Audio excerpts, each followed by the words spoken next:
You don't find Chinese medicine. Chinese medicine finds you. And that makes sense too. I think with more things in life, we can think always it's a coincidence.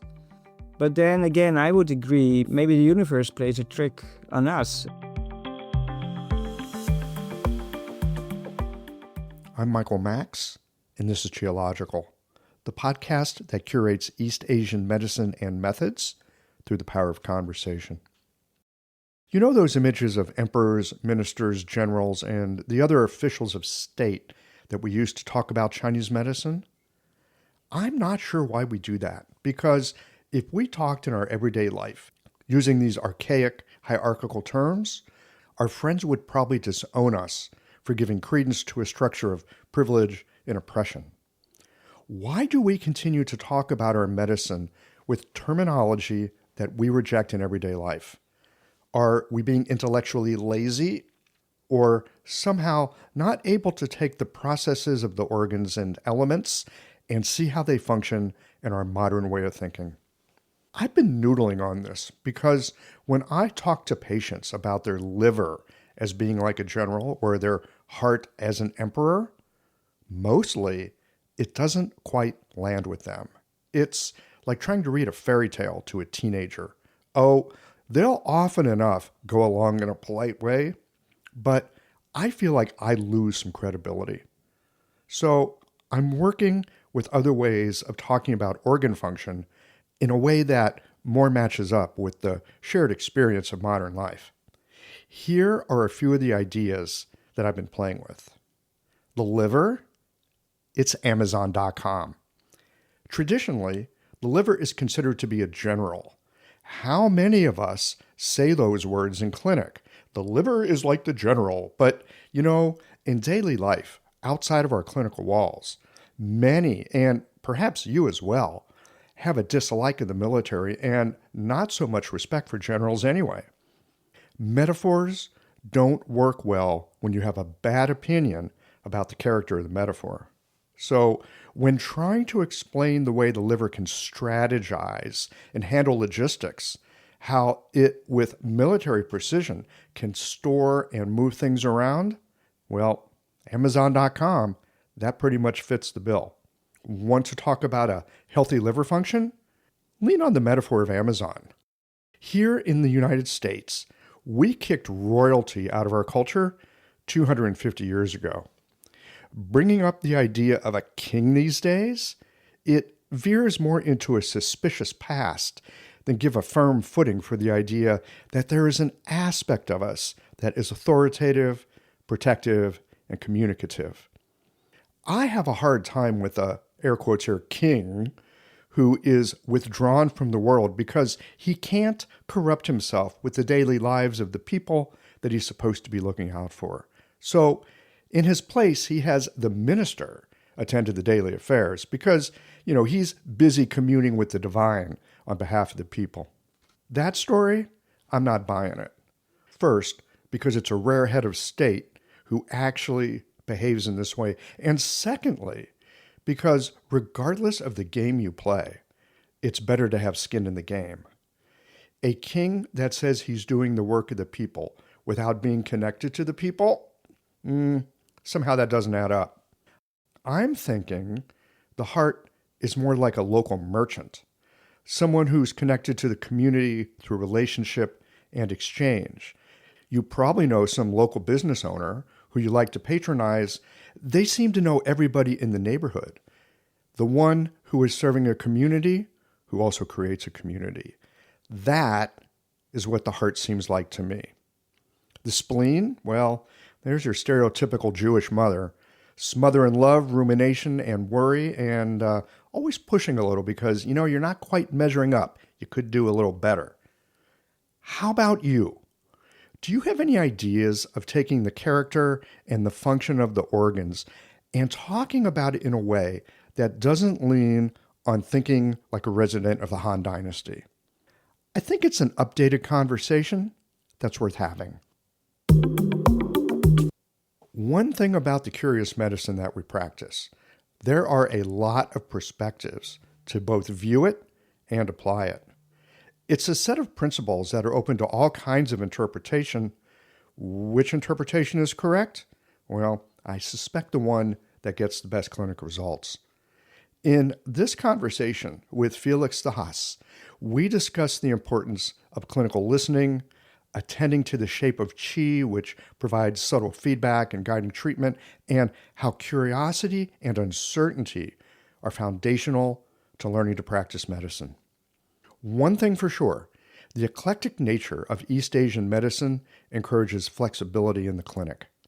We'll get right into this right after a few words from the folks who have solutions to some of your clinical challenges. These conversations come to you through the generous support of our sponsors and members. You have clinical challenges, our sponsors have solutions. Do you like working with palpatory diagnosis and have a taste for how the classics describe acupuncture? Slade Burris has a foundations class in neoclassical acupuncture coming up this month. The cold and flu season is about to begin. Stock up with formulas to keep everybody healthy from Blue Poppy. Mayway focuses this month on brain function and cognitive health. Would you rather spend your time talking to patients instead of writing clinic notes? Later in the show, we'll tell you about how Jane's AI scribe can do the writing for you. And with AccuFast needles, it's possible to have one needle heal twice because it heals your patient and the planet. Do be sure to visit the sponsors page on the Qiological website to take advantage of all the special offers our terrific sponsors have for listeners of the podcast. Hi, I'm Kylie Roger, and I practice neoclassical acupuncture, a palpatory style which gives you instant feedback. This style has made me more present, more precise, and it's elevated my clinical results, and I'm not alone in this. Here's what other practitioners have to say. The neoclassical skills that I learned have really streamlined the way that I make my diagnoses, which result in a faster treatment. The patients like it, they like the results, and I'd recommend it for anyone that wants to add another skill set to their toolbox. Practicing neoclassical acupuncture has been a life-changing experience for myself and my practice. I've seen remarkable results in my patients and gained greater confidence as a practitioner. I highly recommend. Neoclassical acupuncture has completely changed my practice, and I love the amazing and lasting results that I see with the medicine. Start your journey with neoclassical acupuncture with the Foundations course this September. Visit neoclassicalacupuncture.com and transform your practice. Running a smooth clinic starts with having the right support, and that's where Blue Poppy comes in. With cold and flu season right around the corner, now's the perfect time to stock up on their original Cold Quell. This September, enjoy 15% off their entire Originals line, including formulas for allergies, hypertension, acid reflux, and more. Even better, Blue Poppy offers free shipping on all orders over $50, no restrictions within the continental U.S. For nearly 40 years, Blue Poppy has supported licensed acupuncturists with premium quality products and a steady commitment to exceptional service. Visit bluepoppy.com today and see why so many practitioners trust Blue Poppy. Be sure to subscribe to their mailing list for exclusive offers and updates. Hi folks, I'm Yvonne Lau, president of Mayway Herbs. September is a time for sharpening the mind, and this month at Mayway, we're focusing on cognitive health and supporting brain function through Chinese medicine. In our newsletter and podcast, we'll explore herbal approaches to maintaining cognition in aging patients, traditional Chinese medicine strategies for cognitive decline, and insights from practitioners on children's health and the future of TCM education. Since 1969, Mayway Herbs has been a trusted source for high-quality herbal products. Our Plumflower brand line includes pills, tablets, extract granules, and organic herbs, and along with educational resources, articles, and videos, we're here to help you provide the very best patient care. Visit us at mayway.com to explore more. Thanks as always for your support. And here's to cultivating clarity and resilience with the wisdom of real Chinese medicine.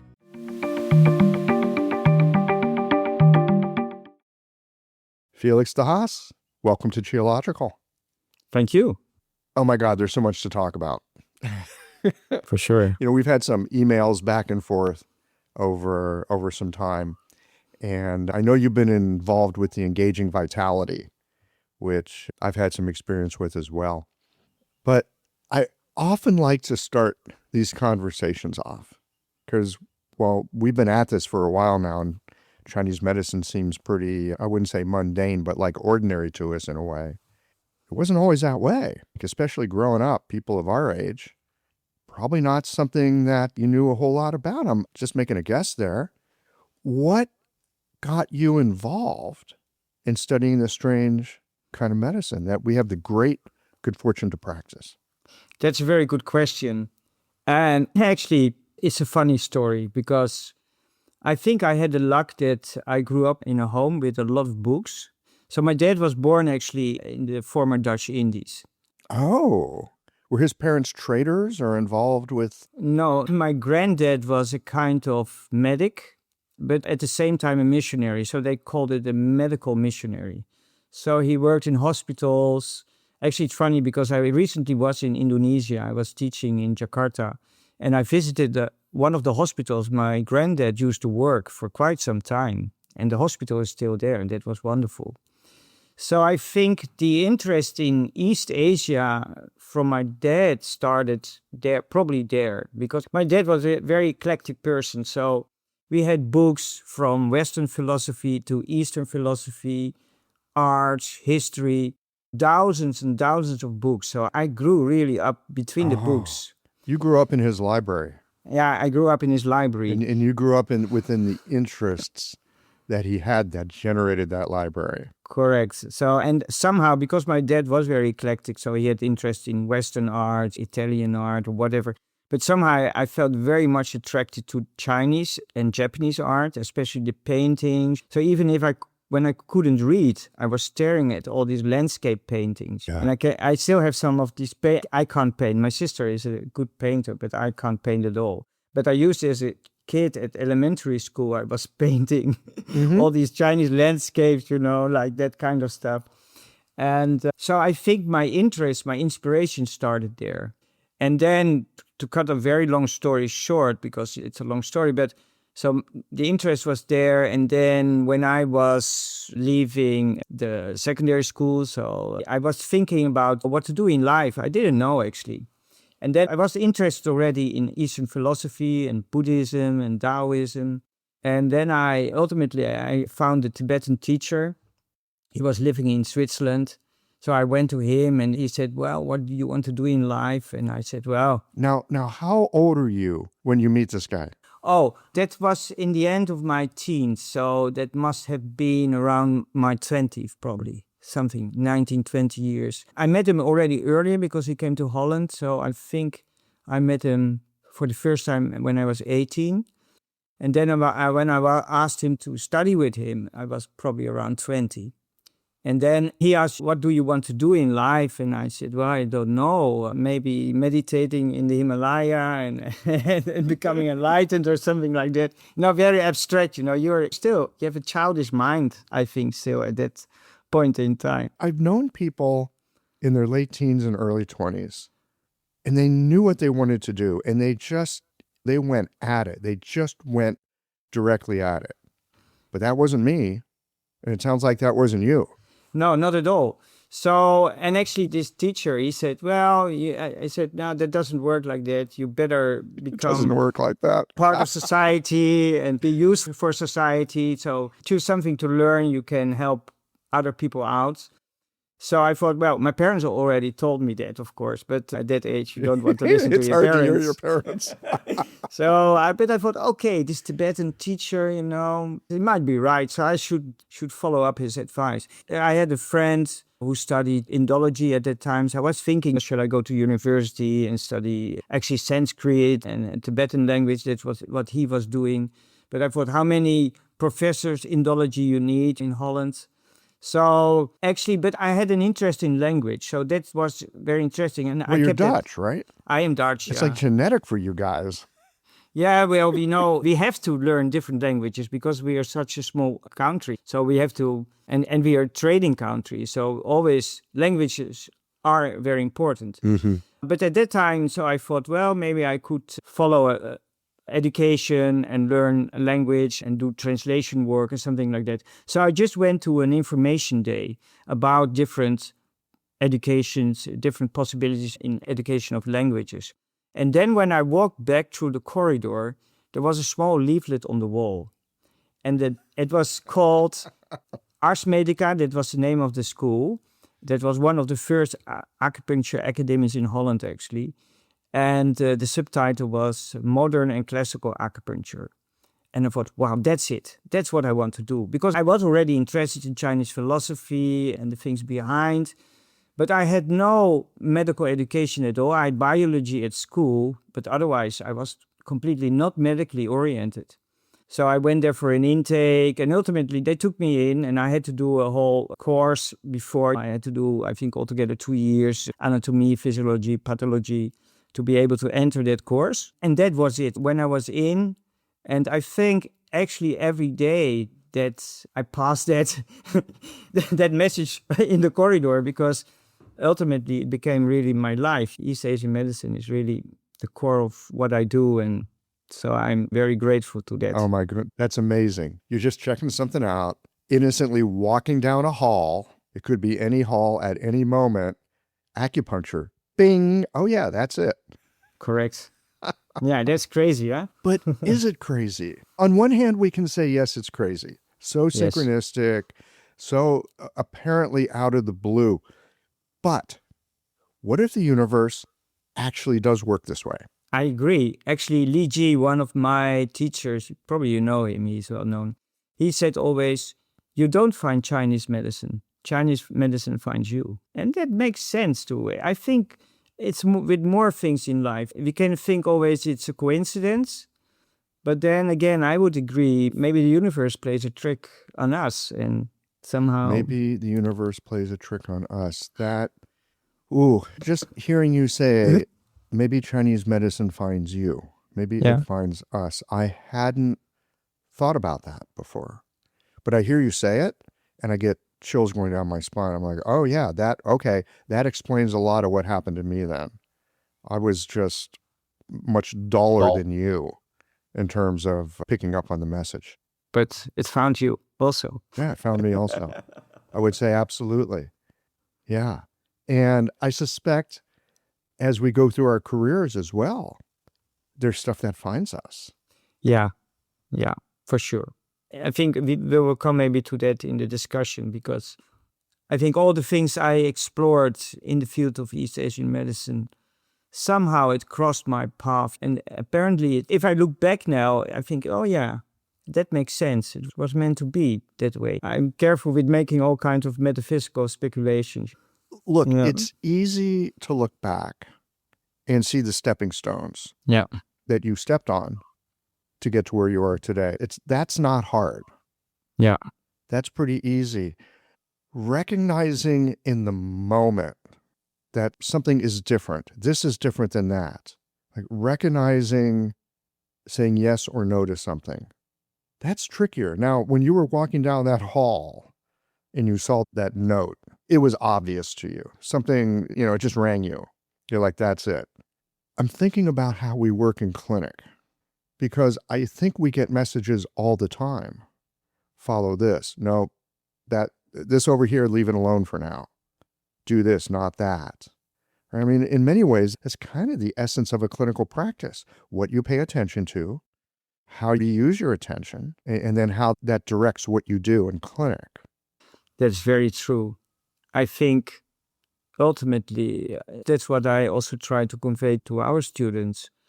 To be attentive is very, very important, because ultimately you really have to observe what is going on and you have to anticipate on that.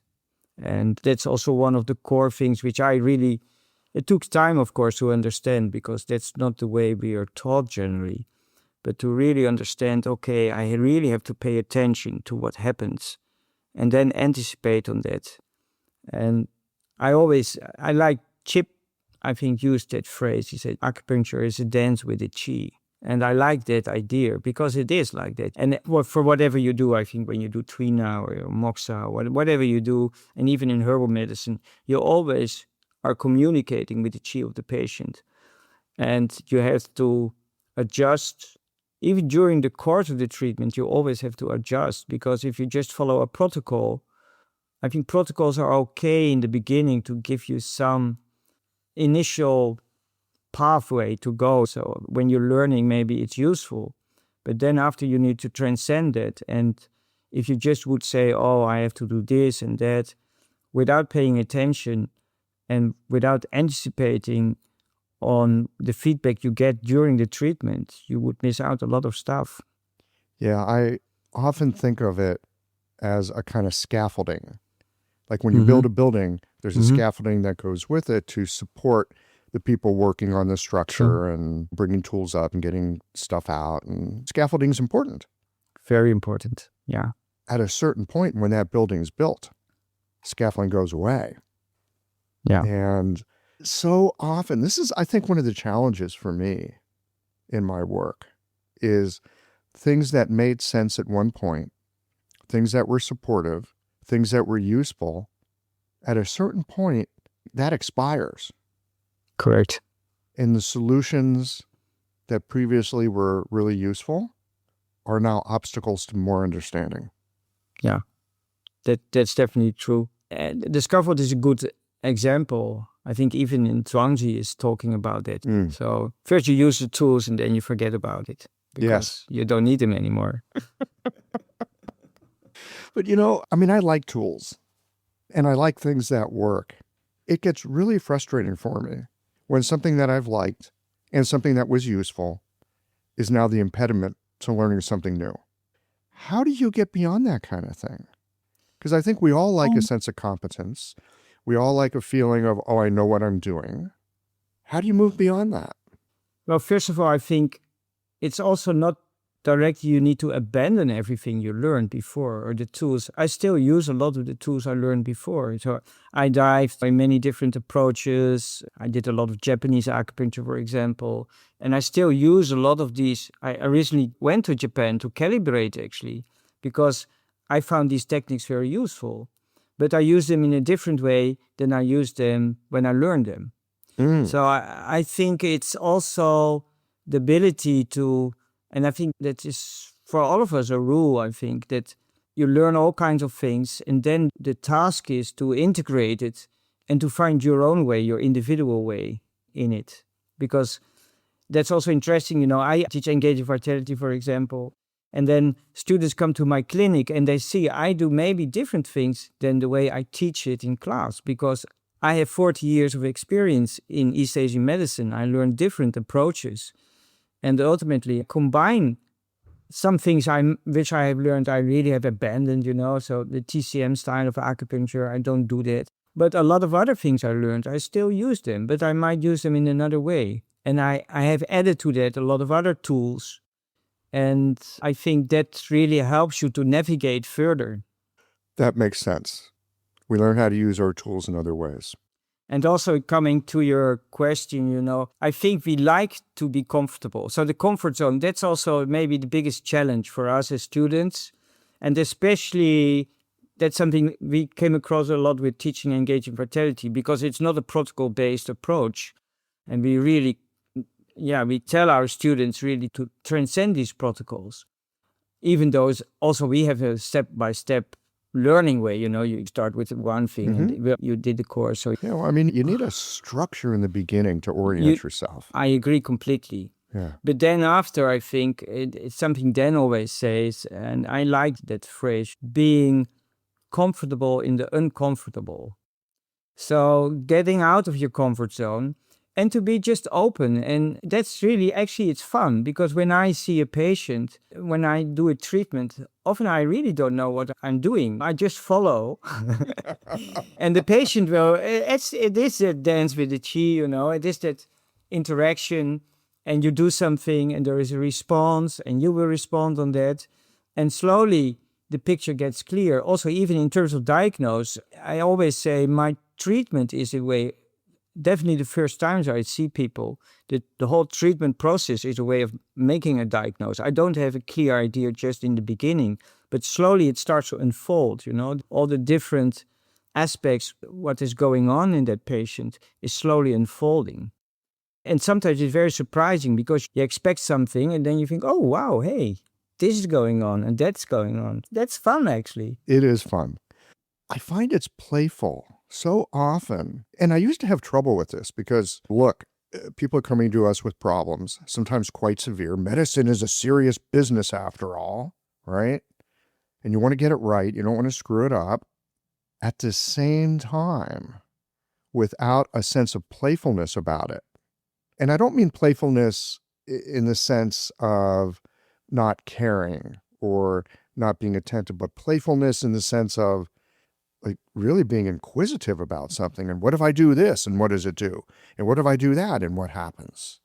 And being able to quickly change what you're doing based on what you see happening in front of you.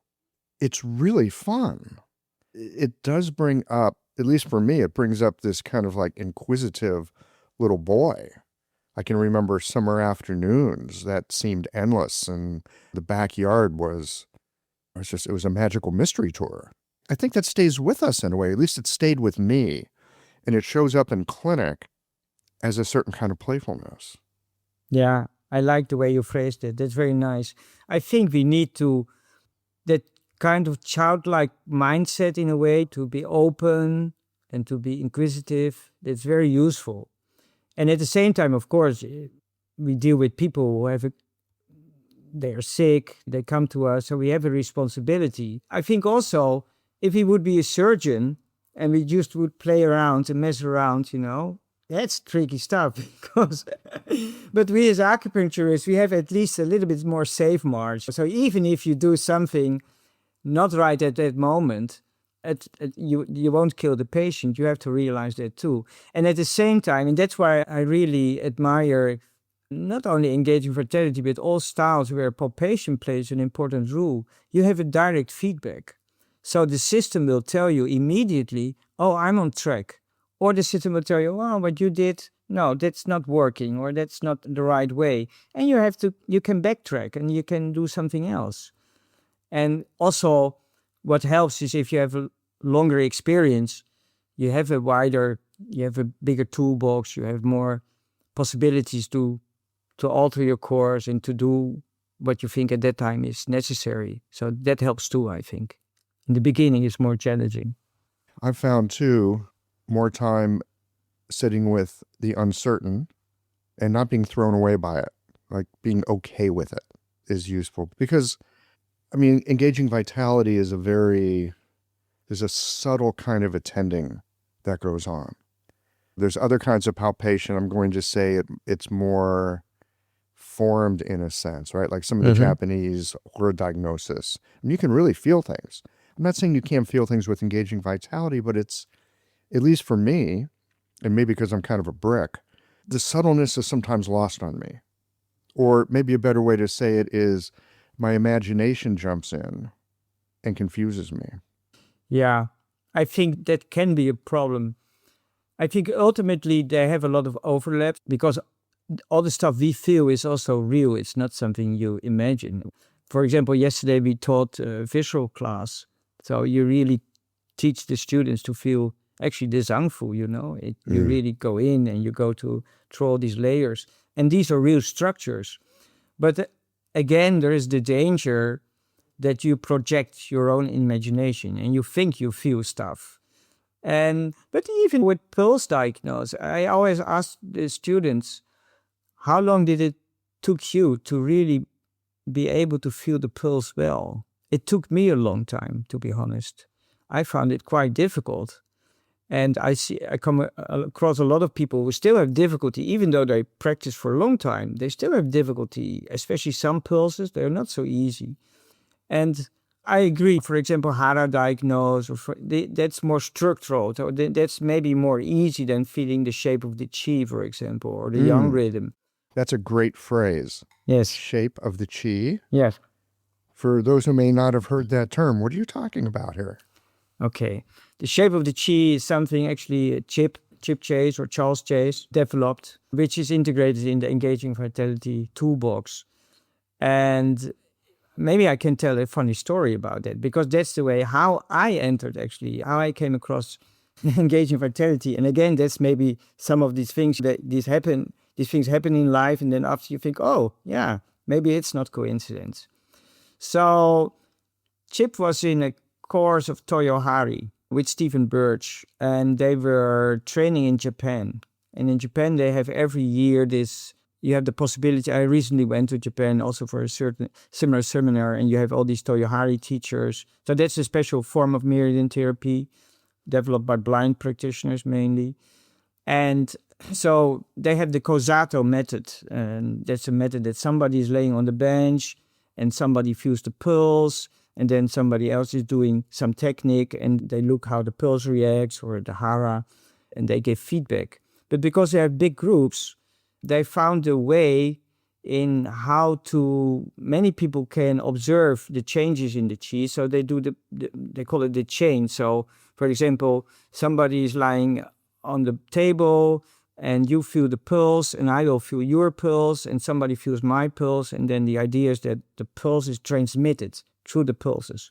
But you can question sometimes how reliable it is, because if the guy before me has 4 espressos, maybe his pulse is a little bit distorted. Anyhow, they do it, and I think also they use it as a kind of focus, that people are focused during such a session. But anyway, Chip was there, and he put the hand on the person who was lying down on the table, and he could describe exactly what happened with the chi, exactly the images of the pulse, by just feeling the patient or the person on the table. And then Stephen Birch was there and he said, oh, wow, that's cool. I want to learn that too. So he invited Chip to teach in Holland. So the shape of the chi is a method in where you touch the patient and you feel different qualities. So whether the chi is settled or if it's supple or integrated or open. And generally, in the beginning of the treatment, the chi will feel different. And during the treatment, so that's a very nice way to measure. You feel the dynamic of the chi changing and the different aspects of the chi changing during the treatment. So it's a very good feedback mechanism. So that's, in very short words, the shape of the chi. Yes. Now, in feeling the shape of the chi, do you have your hands on the person? Do you have it on the pulse? Where? Generally, you use the bigger flat surfaces of the body. So we stay away from the joints, because at the joints you feel different things. But it's a systemic thing, so you can feel it actually all over the body. So you don't need to, in a way, the images are a little bit similar to the pulse, although you can't zoom in into the different pulses like you do when you do the pulse. You can't feel the kidney or the Mingmen pulse or whatever. But the general qualities, whether it's floating or sinking, whether it's agitated or stirred, or whether it's calm, whether it's coherence in the chi or not, whether it's open or not open, these things you can really feel. And you can feel that almost everywhere in the body. This episode is brought to you by Jane, the clinic management software designed to help you provide great care for your patients. Appointments can feel like they're over in the blink of an eye, which is why it's so important to make the most of your time with your patients. With online intake forms, Jane helps you arrive prepared to maximize your moments together. Start by automating the intake experience. Jane can automatically send out forms at the time of booking and a gentle email or SMS reminder if there are any unfinished documents. You can also choose to collect consent, credit card information, and insurance details through your intake forms before your patient even arrives. You'll start appointments informed with all the information you need, organized in easy-to-find spots on their profile. To learn more about Jane, head to meet.jane.app/documentation, where you can book a demo or sign up if you're ready to go. Oh, and be sure to use the code CHIOLOGICAL for a 1-month grace period on your new Jane account.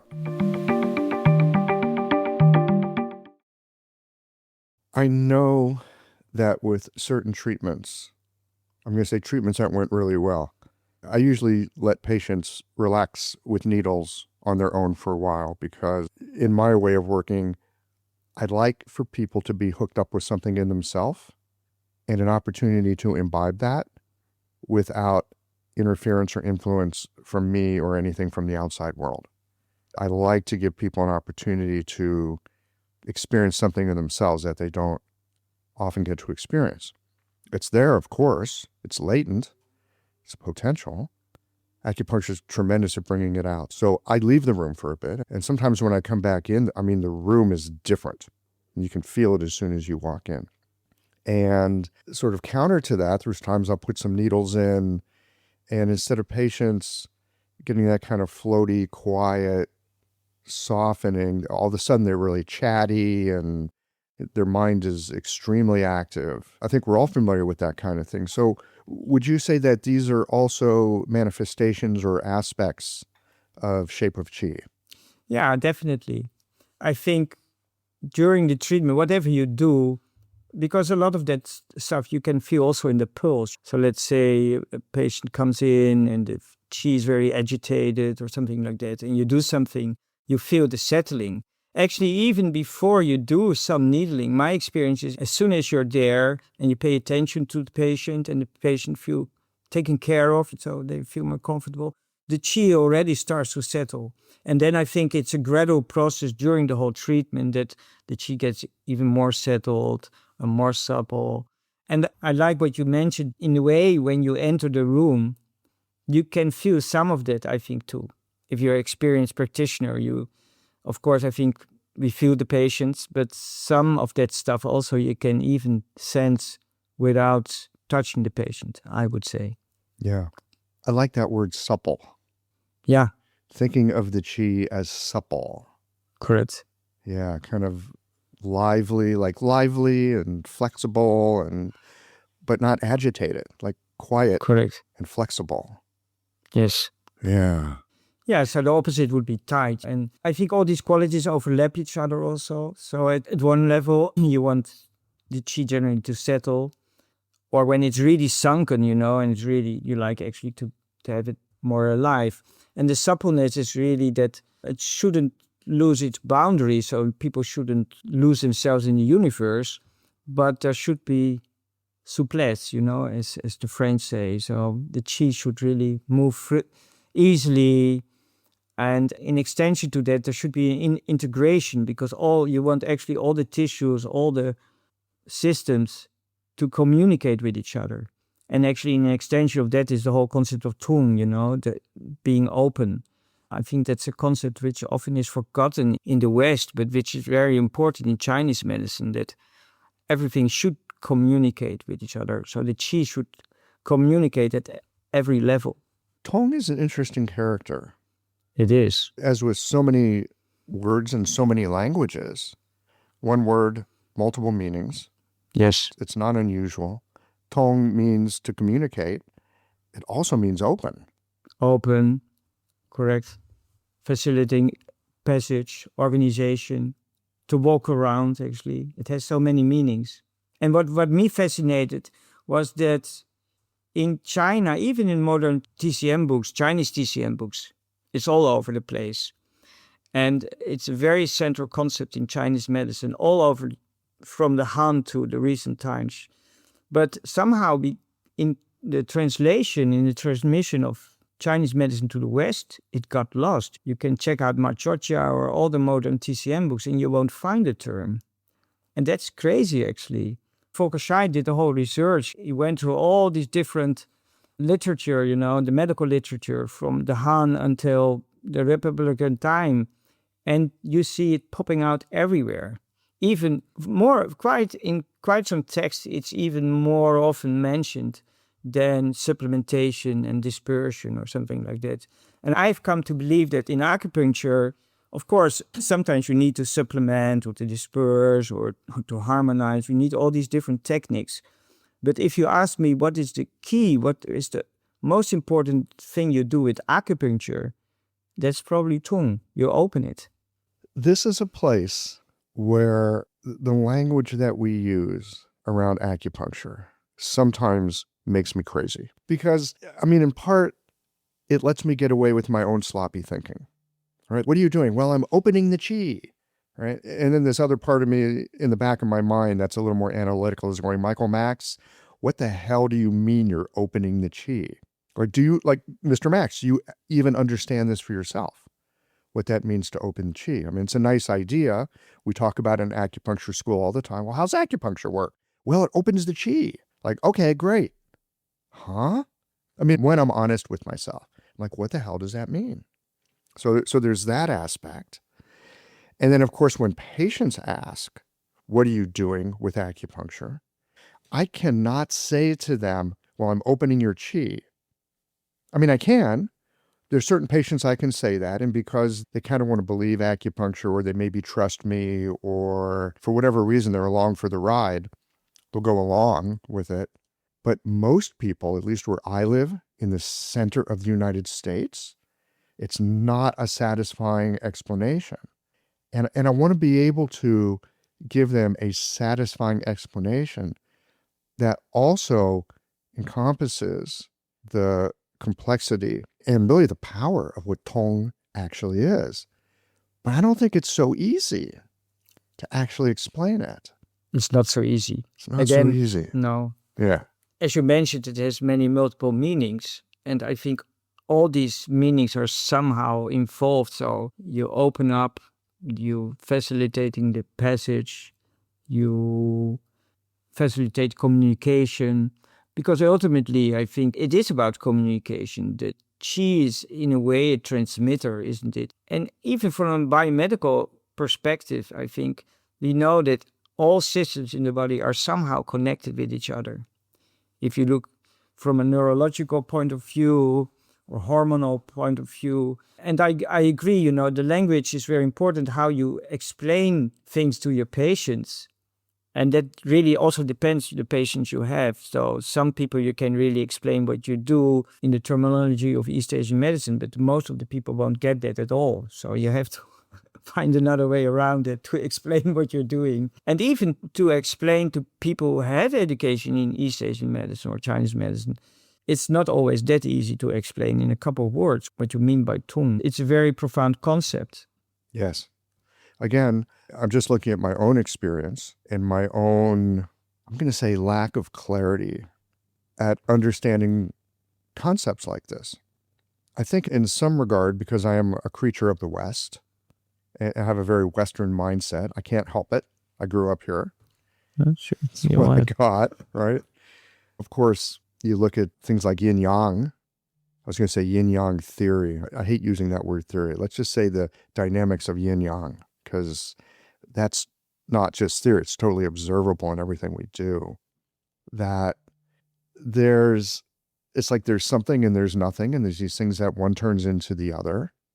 And it seems like such a simple concept, but it takes, at least for me, it's taken years and years of looking at all kinds of phenomena and being able to go, oh, I see, that's like a yin deficiency situation, or, oh, this is yang excess, or, oh, here's that place where it's actually flipping from one thing to another, which is always a weird, usually tension-filled moment.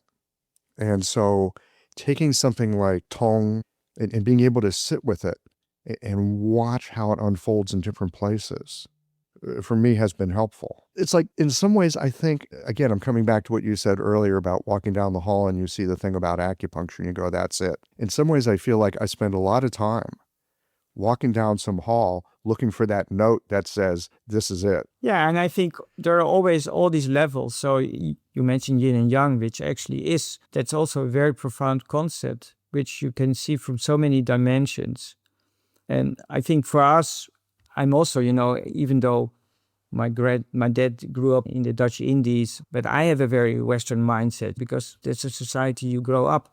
And I had the luck maybe that I was accustomed quite early on with some of the Chinese philosophical concepts, but then still you have to struggle your life long with it because we grow up in a society which has very different views. Although I think that's also, again, the beauty, because yin and yang is something which is universal in a way, and you can find it back also in other systems, like in the Indian thinking, or maybe even I think there's this dichotomy between the Greek thinking and the East Asian thinking, but actually it's not so clear cut, because some of the Greek thinkers also There are overlaps again with East Asian thinking. And some Chinese thinkers were actually, if you analyze that, you think, well, that could have been a Greek philosopher.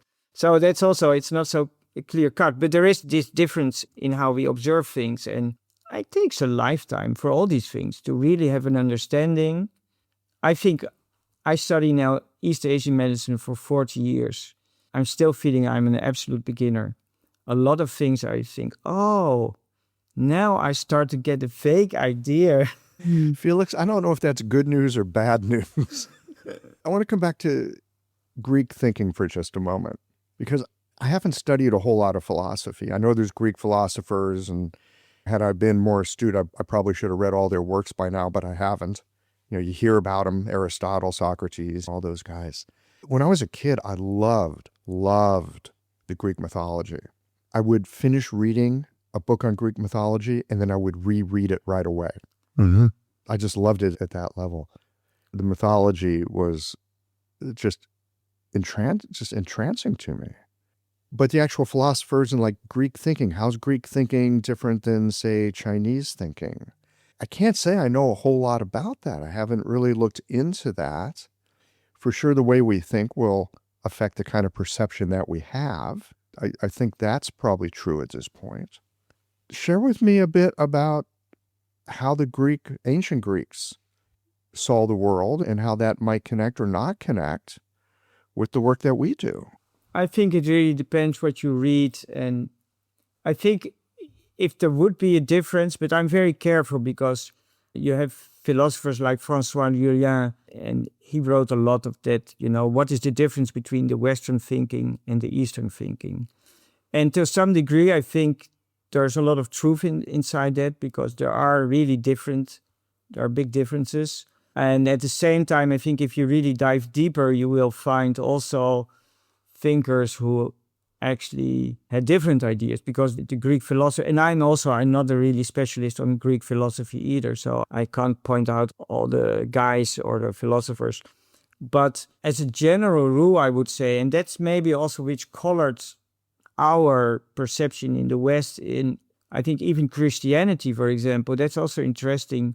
It's a lot influenced by Greek thinking, although it was a Middle Eastern religion, but then grew up in a Greek environment and Roman environment later on. But I think there is that idea that there is an ultimate truth, there is one truth, and I think in that sense, I think that's maybe one of the differences. The Chinese have, and East Asians in general, have less problems with different truths. And a very simple example, you go to a temple in Taiwan, for example. I was last year with Volker. The Taiwanese temples are great. Yeah, they're great. Oh my God. And you go to a Buddhist temple, and it's full with Taoist stuff, Taoist deities and whatever. You go to a Taoist temple, and all of a sudden you see all the Arabs and the Buddhas are there, and they don't mind. They can put it all together. And we see that in our medicine as well. There are all these different layers, I think. There are different perspectives.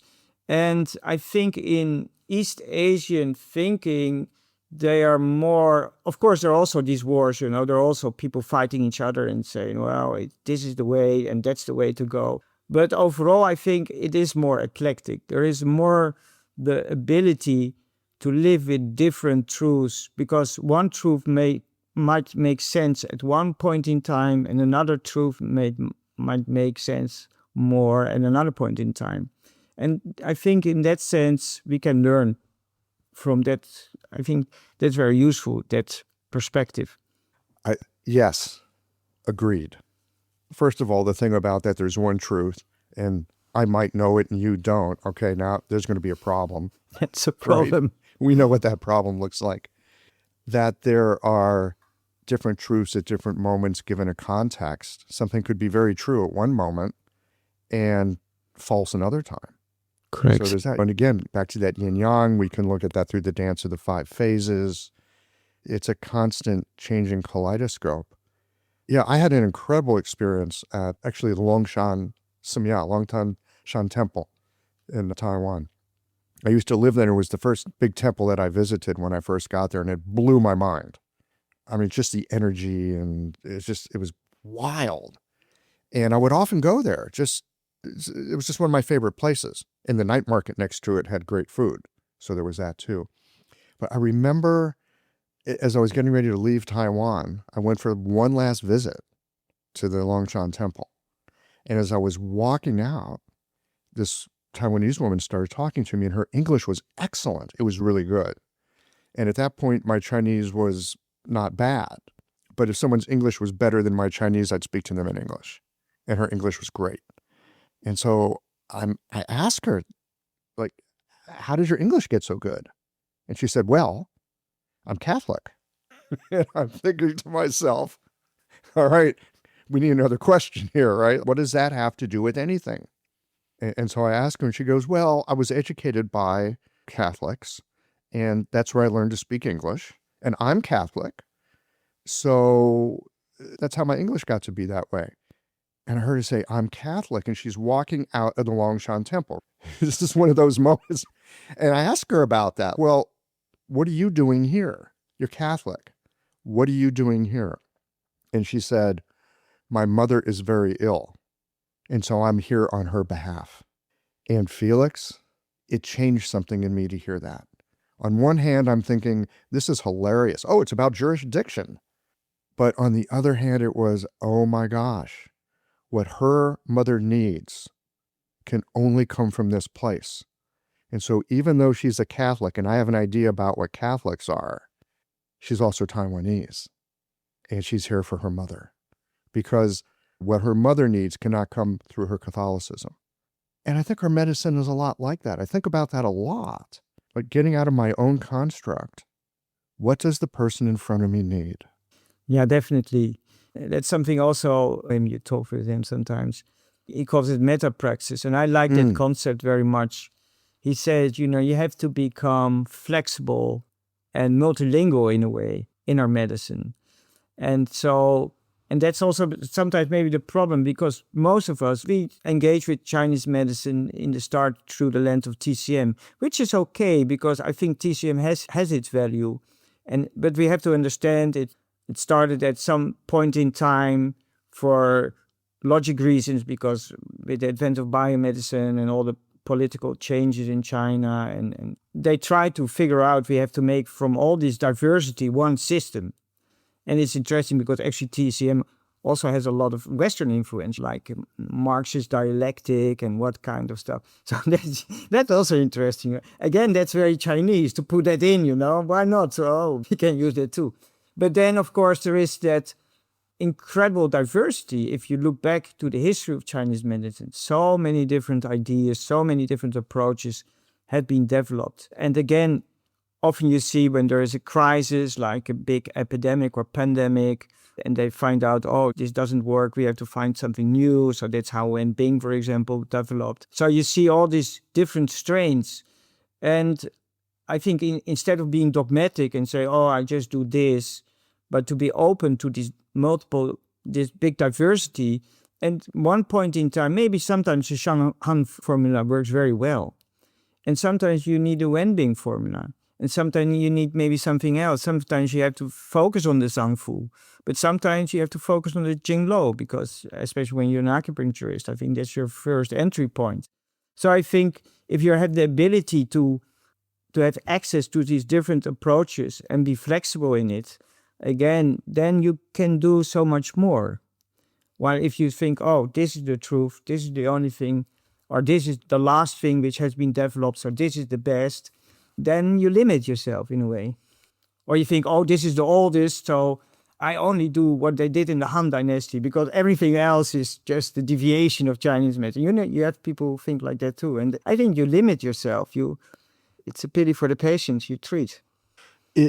It's funny. We practice this, like air quotes here, traditional medicine.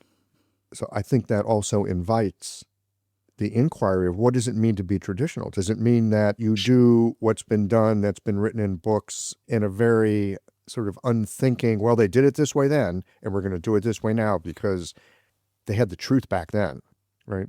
It's sort of like that Greek thinking that we were just talking about. There's one truth. It was in the Han or the Song or the TCM for that matter. It doesn't matter.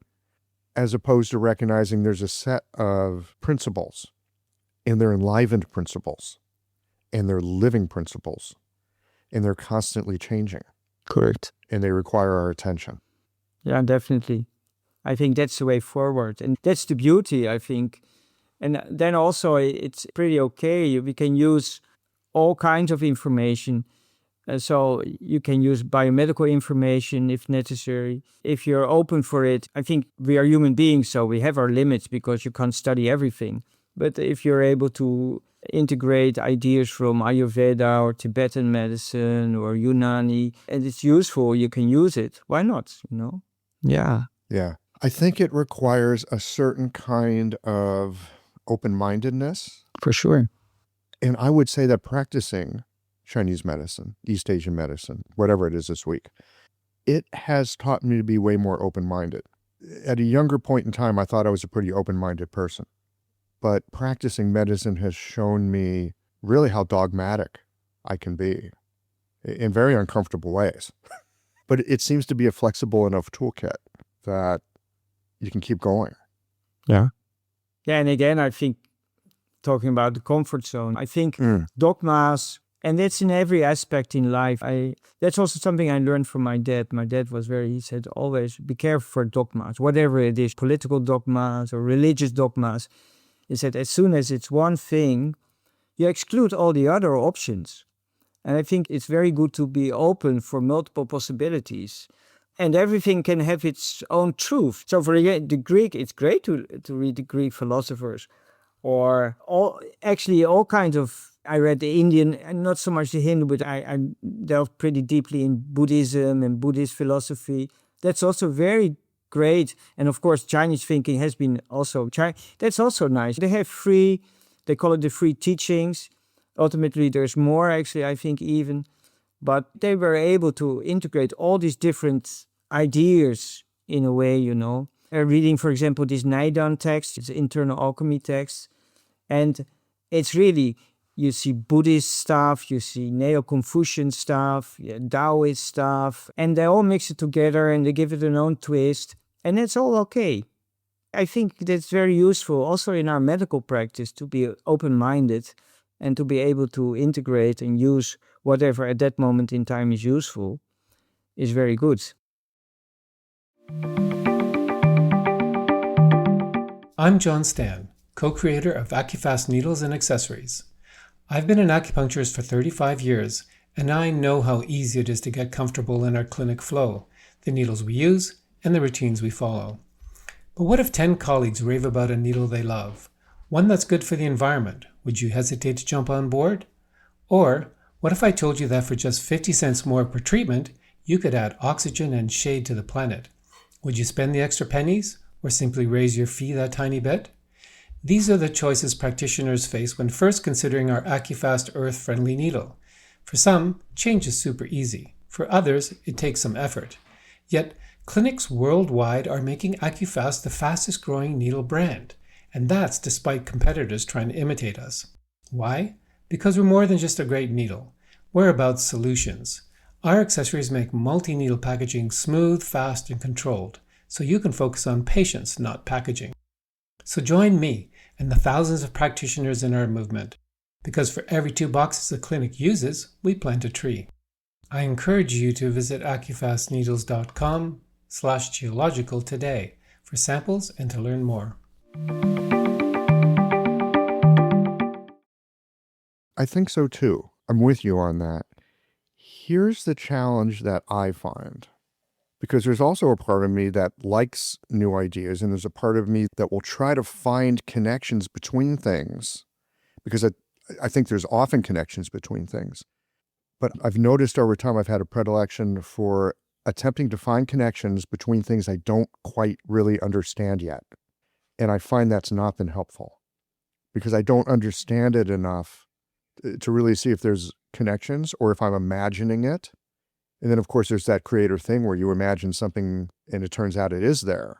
So how do you walk that line between holding on to fundamentals that you know are helpful and expanding into something new without just taking a flight of fancy and becoming ungrounded in it? Yeah, it's a good question, because also I think there is a tendency, especially in the New Age world, that you put everything together in this kind of potpourri. And first of all, it needs the test of time. So if you integrate some new approach, so for example, what we do in Engage with Vitality is a good example. We integrate things which are derived from osteopathy, partially. So techniques which were developed by osteopaths. And we translated them to East Asian medicine. But that took a dialogue especially between Dan and Chip, for more than 20 years, at least 2 decades, if not more. And they had to figure it out over a long time. And we are still figuring it out. So they're not fixed dogmas to say, oh, it is like this. We still discover things, oh, hey, but maybe it's like that. So I think before you really are able to integrate something new or something from another tradition, or to find an overlap, parallels, because they are actually, that's how Dan and Chip figured out that they found overlaps between osteopathy and East Asian medicine in some ways of thinking, and the idea of the inherent ability of the body to regulate itself or to restore itself. But of course, it always needs the test of time, and you have to prove it works. It's not something, oh, this is a nice idea and this is what I'm going to do. No, first you have to be very sure that it works, because otherwise I think then it's a joke and you won't help your patients. Have to prove it works. For sure. Yeah, for sure. That's, I think, one of the beauties of clinic. We have a chance to prove it works. We get to try out ideas, sometimes prove it doesn't work. That's always one of the hardest things for me, is when I'm working with people and I want to do my best for them, and I'm actually in the process of proving something doesn't work. Yeah, but even that, I think, and that's maybe also, again, our advantage about surgeons. If you do a surgery and you try something new, that's tricky stuff. But I think as acupuncturists, and if you do it for long enough time, we always have our things if you think, oh, this doesn't work, we have our other ways, our other tools to restore it or to do whatever we can do. And I would recommend also that's what we recommend our students. When you learn something new, you can't integrate it directly all at once. You have to slowly integrate it. You have to play with it. You have to get skilled in it before you really can work with it. So I can remember when I learned, for example, these techniques in Engage Vitality, for example, it took me quite some time. I didn't think, oh, now I just going to do that.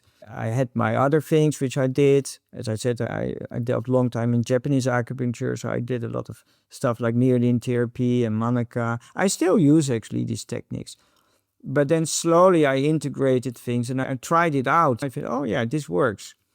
And I think if you're very inquisitive and you find new ideas, like, for example, Dan and Chip, they did quite a lot. It took them time. They experiment with it.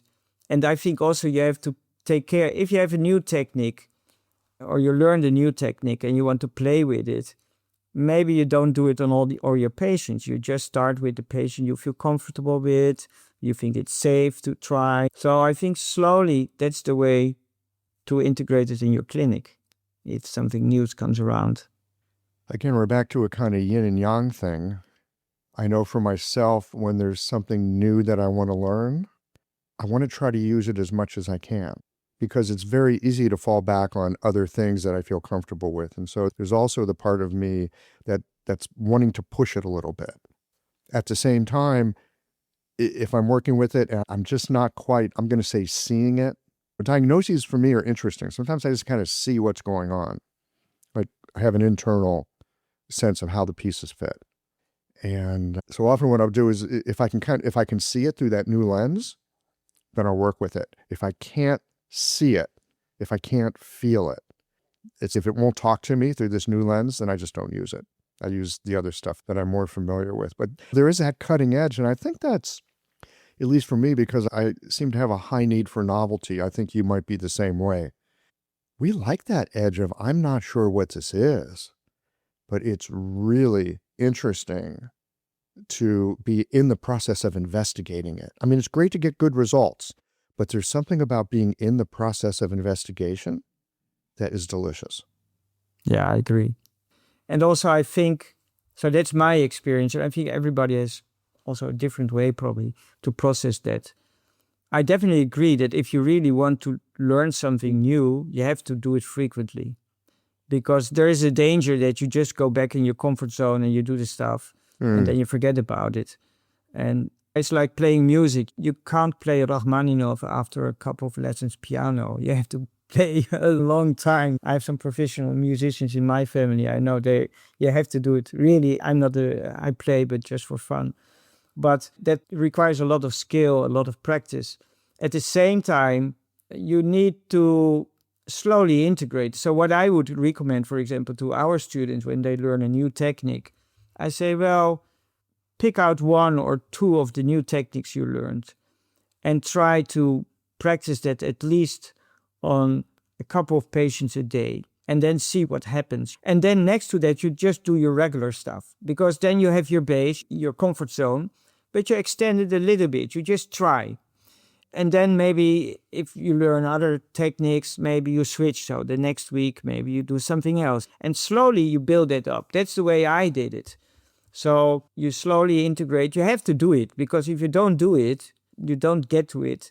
But also sometimes I learned in engaging fertility is a good example because some of the things I really got quite quickly and I really had the feeling, oh yeah, I understand some of the dynamic. Maybe I didn't feel it all the way, but I had a click.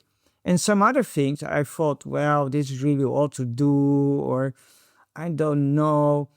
But at some point I realized, yeah, but just do it. And after some time, even when I didn't understand really what I was doing, by just doing it, all of a sudden, and that took for some techniques quite some time, a coin dropped. And I thought, oh, but now I feel it. Now I understand what it is. So sometimes also you have to put it aside, your own prejudices, maybe your affinity or you don't like it, and you just put it aside and you just do it. But of course, you need to feel a connection with the stuff you do, because if it's something you don't like, then that's another way to do, I think. Yeah, for sure. I just heard you say something about there's new stuff you're learning, and sometimes there's just a couple things that are in it, and you go, oh, I kind of get that. I think those are really helpful. I've had a similar thing where I'll be learning something. I know I don't understand the whole thing of it, but there's pieces of it that I think I understand, enough so that I've got a sense of confidence that if I stick with this, I can get it. Correct. Like, I don't understand it now, but I think I have it in me if I persevere. Yeah, I think that's a good starting point. You need a click, you need somewhere think, oh yeah, this is something I can work with, or you feel an attraction to it. And then probably, I think it's with all things in life, you don't get the whole picture. So you have to delve into it. Hopefully we're doing something interesting enough that you don't get the whole picture right away. No, that would be boring. Yeah, because once you get the whole picture right away, okay, now what? Correct. Yeah. By the same token, I think there are certain things we get a sense of it, like, ooh, I think I can do this. I think the opposite is also true. That sometimes I know I've been exposed to something and I just look at it and go, yeah, I don't think that's for me. Sure. I just feel a repulsion at times. And sometimes the repulsion means I actually do need to go and look at it more because I'm just being closed-minded. But sometimes the repulsion is because it's just not for me. Had you walking down that hall and seen a note about mechanical engineering, you... Correct. No, I wouldn't have followed that course. No, for sure. No, I think you need a kind of click. And I think you have to be, and even in our own medicine, there's some approaches which really suit you and maybe others. And it's not that they are bad or that they're not good, but they are not for you, maybe. Mm-hmm. I would agree with that. Yeah. Yeah. So I guess the truth is that there is no truth. Yeah, or there are many truths. Many truths. Volker Scheid says something about this. He says there is no one Chinese medicine. He says there are Chinese medicines. And yeah, I think that's true too. So look, you've got an inquisitive mind. You've been at this for 40 years. You've done all kinds of stuff. What's got your attention these days? What's sort of on the cutting edge for you that has you enlivened and interested and inquisitive? Yeah, you just mentioned Volker. I think I really like what he's doing. So I become a fervent student of him because I like that approach he's doing with metapraxis. So that's something that really took me on to another stage, actually. And it helped me also to understand. I think we often understand our medicine poorly. And what I like about Volker also, I'm very much interested in history. So I'm very much interested in the history of medicine. And I think we only can understand our medicine if we understand the history of the medicine. And not so many people are doing that. So, for example, the way we got TCM presented, okay, you get a kind of timeline and, oh, this doctor from this time and this time. But it looks like it's all assembled and it's one uniform thing. But to understand how these ideas developed. So just for an example, last year, actually 2 years, so what we do with Volker is we go to Italy, to some very nice places, and then we're in Tuscany, somewhere in the middle of nowhere, and then we really dive deeply into some of that material. So actually, we dived in the Yin Yuan physicians, especially Gao last time. And that's fascinating to really go deeper into, to read that material, to think about, okay, the circumstances. Actually, there are a lot of parallels also. I studied Li Gao, for example, before, but I think also he was poorly understood. There's still, the Pi Wai Lun is translated by Bob Flaws, and I had that actually, and I had even classes from Bob at that time, long time ago. But I think I never understood the Pi Wai Lun. And actually, Volker helped me to get much more insight in that. And actually, it's very actual because a lot of the problems we see, actually, this is interesting. He was in a period when the Mongols invaded China and they surrounded cities, and people, either they had to surrender or they were all killed or starved. So what did you see? You see a lot of people with problems with the middle, of course, so the stomach, spleen, because undernourishment. But you see also a lot of overtaxation. People had to work a lot, and wrong medication. So people used formulas or herbs which were not designed for them, but they thought it was good. And so actually we see all these cases now. Actually, I see a lot of people with digestive issues. Oh my goodness. And people taking things that they think are good for them, but they're not. Not. Yes. Correct. Yeah. Everybody's shopping online and taking all these supplements or whatever. And overtaxation which is also something we see these days. People work too hard, either the Uber drivers who all the time delivering stuff, or the people who work a long time behind the computers. And there's a lot of overwork in our society.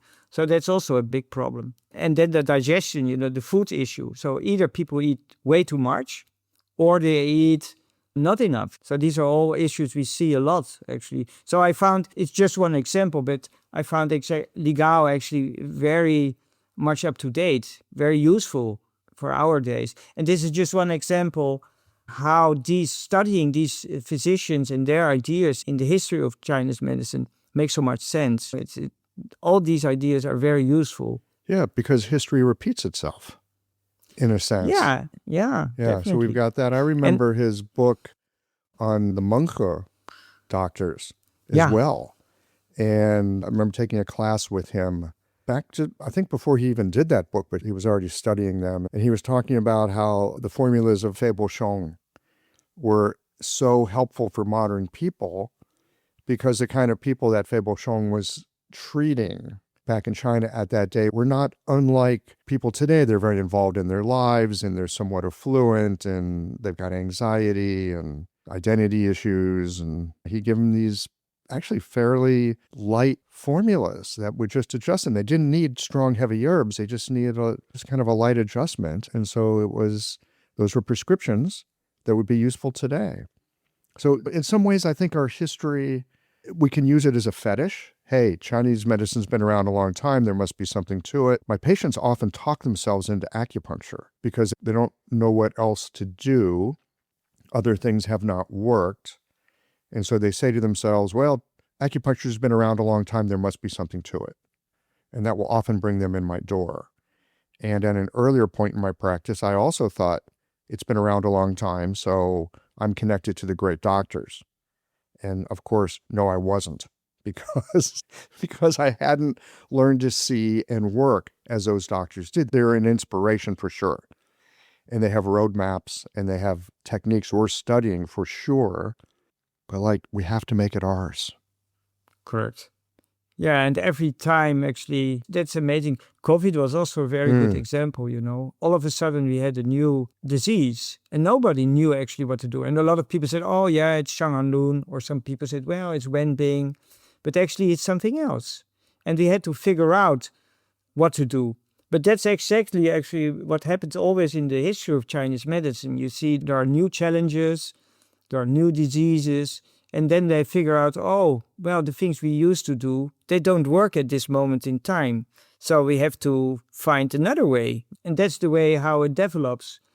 So that's something I really like. So studying the history, I think I have been always interested in the history of Chinese medicine. And even my first teacher, François Ramakers, was actually quite a good teacher in herbal medicine, Chinese herbal medicine. He had a keen interest in history. So early onwards, I had that idea, but that became more and more actual for me, which is also what I like very much, to see all the influences. So that's something which I have been focusing on already a long time, but more and more, is how ideas have been traveling around Asia, for example.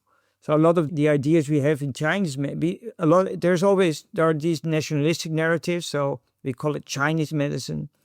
But then some ideas might have come from India or from West Asia, the Greeks and then the Arabs and all the way through Tibet. And the other way around, that's also interesting. So even in the 14th century already, Chinese texts were translated in Persian. And so you see influences. These are all under-researched fields, but how did Chinese medicine, for example, influence other medical systems again? That's also very interesting. And we have it today. Yes, and for we have sure. it today as well. And in some ways, we're living in the most incredible of times. Chinese medicine has spread throughout the world to the point where it's taken root in so many different places, acquired its own flavor, acquired its own perspectives. It's been added to. So engaging vitality is a great example. Chinese medicine finding a root here in the West. It kind of rhymes with the osteopathic tradition in certain ways. There are people like Dan and Chip connected to that, and they're reporting back what they find. There's other people that are interested in electric acupuncture, and they go deep into Western science in some ways and look at how electrons might be useful as a form of qi. I mean, we can look in any kind of direction and find these really interesting, I'm going to call it cross-pollinations between ways of thinking. Cross-pollination. Yeah, we live in an extraordinary moment to be practicing. And it's so much easier to share it because we have the internet. Well, that's definitely true. I think this cross-pollination has always been there. Mm-hmm. So all medical traditions have influenced each other way more than we think, I think, often. Slowly we start to recognize that. But definitely our age is great because you have access to so much. For example, if you want to read Chinese medical text, even 10 years ago, you couldn't have access to all. And now one button on the computer and whatever you want to find, it's there, It's extraordinary. Yeah. We live in interesting times. Yeah. Interesting times. Felix, this has been an absolute delight. Thank you for going on this little journey with me today. I so love how the medicine that we practice makes us inquisitive, and appreciate your inquisitiveness. Thank you so much. It's a big pleasure. Yeah, definitely. I think it's great to be on that path and to always be able to learn more. All right. Till next time then. Till next time. Thank you, Michael. It was nice to talk to you.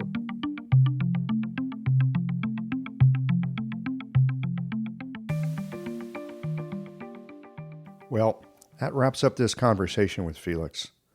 I suspect we've all experienced that quiet moment of recognition when something clicks and you know it's for you.